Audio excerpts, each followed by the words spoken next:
So college season rolled around once again, and as a high school senior, I was forced into participating. Not that I don't want to go to college or anything, but like the idea of submitting my art to be reviewed makes me want to go sob in my school's vape bathroom. But honestly, my college submissions went really well, and I applied early action for the animation program at my schools of choice. And I even got into my dream school, which I literally still cannot believe, by the way. But the reason I wanted to make a video is because my experience with submitting to schools led me to watching other people's YouTube videos. And wow, I got really nervous after watching some of these people's portfolios because they're like the best of the best. They were submitting Picasso while I was submitting Bold and Brash. And it really made me feel like I wasn't good enough to attend the schools I was dreaming of. And I hope my video puts some people's worries to rest since I'm a relatively average applicant, I think, and I have some tips on what I think is good to include in your portfolio. Let's go! For your guys' reference, in the description below I've included every school I applied to, as well as their decision based on this portfolio I'm about to share. So first of all, most schools want 25 images to be submitted in their portfolios, but some also want as little as 15.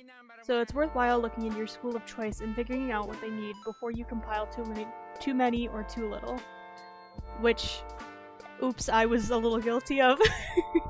I had 25 images because that's what I thought the norm was, but then I realized I had to pick and that was rough. But since I applied to multiple schools that wanted portfolios, I just compiled 25 to begin with, and then chose my top 15 or 20 for the schools who wanted less.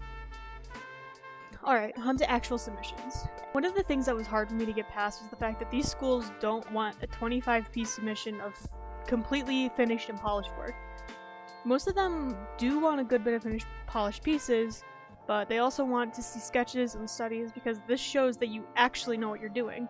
This is especially important if you're like me and went into a digital art related major like animation, because I know you think colleges would want to see a bunch of your digital work, and that's super cool, include a few. But make sure most of your portfolio is more traditional because ultimately you're going to college to learn the digital art of your choice, and most schools don't expect you to already be perfect in that field. But if you do have digital art, definitely include a few. I think including some digital work will probably put you aside from the rest and show that you already do have some knowledge on what you're applying to. So for my actual portfolio, this is everything I submitted.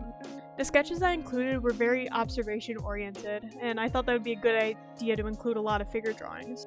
I actually met with a Ringling College admissions person for a portfolio review to get some general feedback, and the person who helped me out said figure drawings really win over a lot of admissions for art colleges since they show a good amount of technical skill, so I made sure to include a few of those.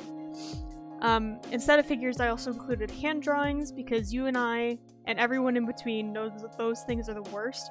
So I had one page of partially blind and normal that are honestly probably the best hands I've drawn. The rest of the miscellaneous sketches was one of a still life from a photo I took, a portrait, some cat studies, and a room sketch.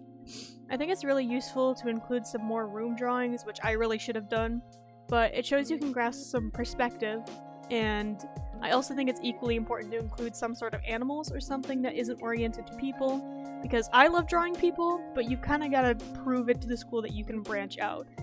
And once again, for the animation, a lot of animated like movies, shorts and stuff are centered around animals, so they kind of want to know that you can branch out into that.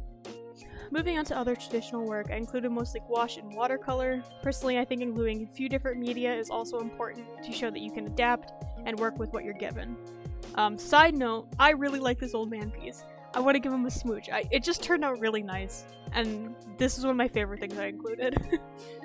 But besides that, the two landscape watercolor pieces were also an on-site study, which I feel like might be something I should mention since it's another example of a study, and the 3 cows in gouache show a series of pieces around animals. Lastly, we have the digital work I included.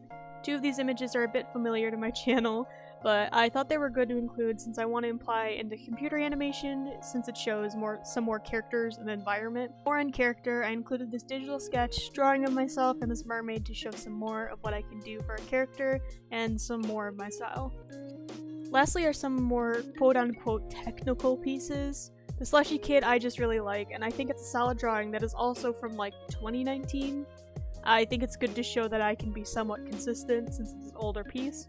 I also include this landscape just because I think sometimes with digital landscapes you can hit like the uncanny valley because things can get too smooth and unrealistic, but I feel like it showed some good texture. And lastly, the drawing of me and my grandpa from when I was a kid, which is the most technical, just to be like, hey college, I can make realistic stuff since a lot of my portfolio isn't centered around realism. But yeah, that's basically my portfolio. My main takeaways from this video is just make sure you include a lot of traditional work and work that you know you'd like to do. Like for me, I really enjoy drawing people, so that's what most of my portfolio is based around. If you have any questions about my portfolio, definitely leave a comment and I'll try to get back to you. But for now, that's it for me. See you in probably another 4 to 6 months. Happy holidays.